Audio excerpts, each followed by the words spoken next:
Welcome to Nasdaq Trade Talks. I'm Jill Malandrino, Global Markets Reporter at Nasdaq.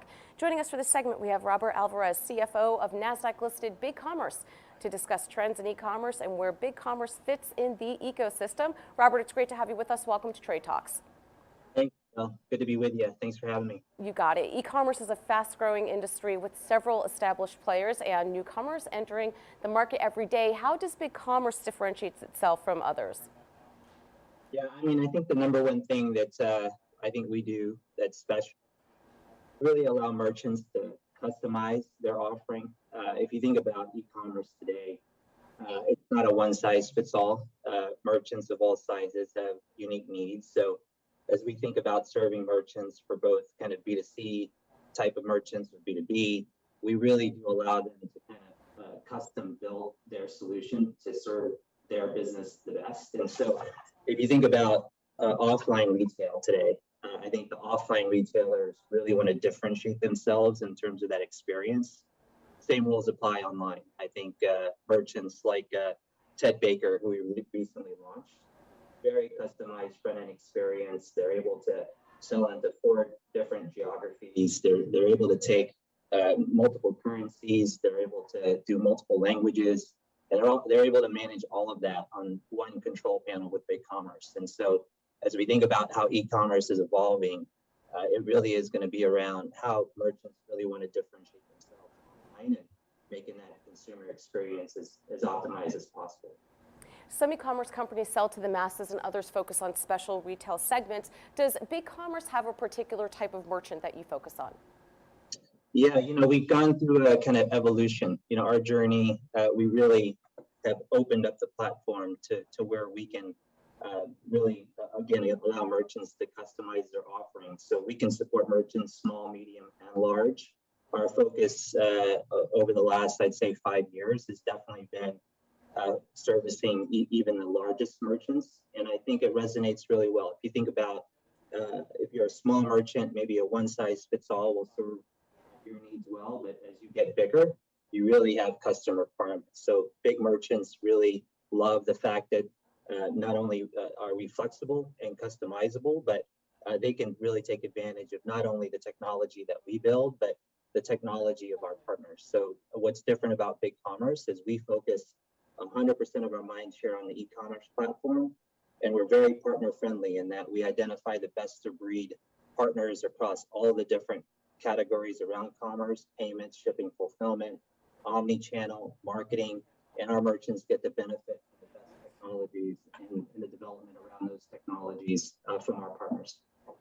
BigCommerce is based in Austin, but you have offices in several cities around the world and have plans for international expansion. Can you share an update there with us?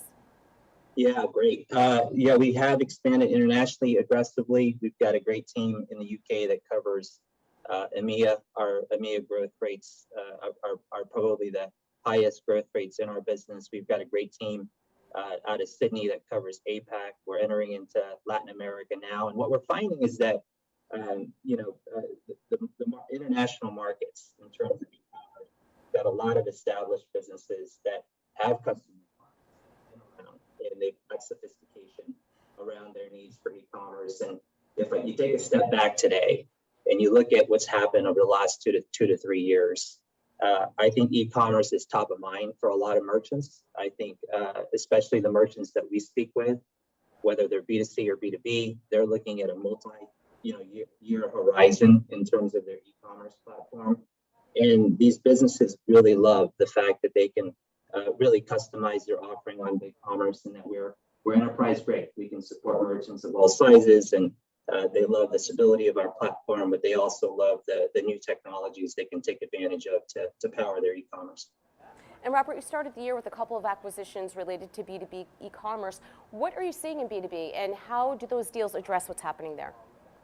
Yeah, so we're a SaaS platform, but we consider ourselves an open SaaS platform. And I think, again, when you think about customization, it really resonates with B2B merchants. If you think about the last 5 years, I think B2B merchants are now wanting to look and feel like B2C.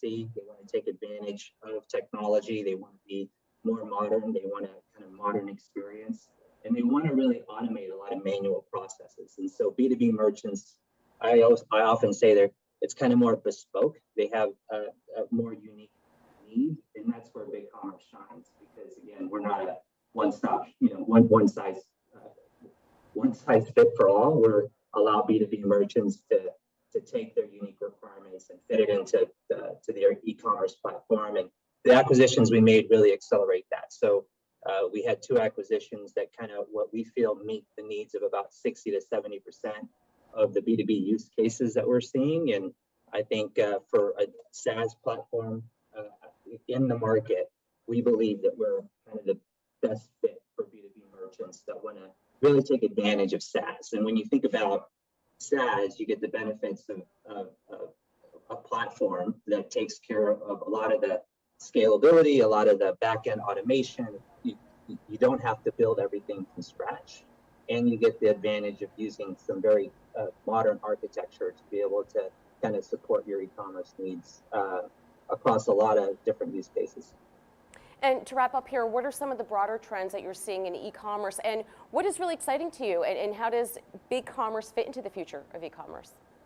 Yeah, I mean, if you're a merchant today, you're going to want to sell across a lot of different channels. I think 2 things. I think you're going to want your online business to be differentiated. I think you're going to want it to look unique to your business. You want to build your own brand, but you also want to sell across every channel that's out there. So with BigCommerce, you can sell across all the different marketplaces, all the different social channels, ad channels. We really do allow our merchants to take advantage of where the customers and consumers are. And I think as we look forward to kind of the future, only 20% of retail is e-commerce today. I don't think there's any question that that's going to get to 30, 40, maybe even 50%.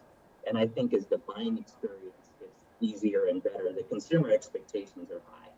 When you're shopping, you're looking on your phone, you're looking on your iPad.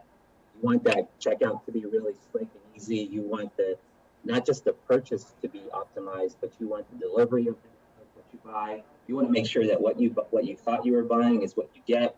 And so I think the future of e-commerce is one where it's going to match consumer expectations. I think people are going to be able to kind of shop where they are, where they're browsing.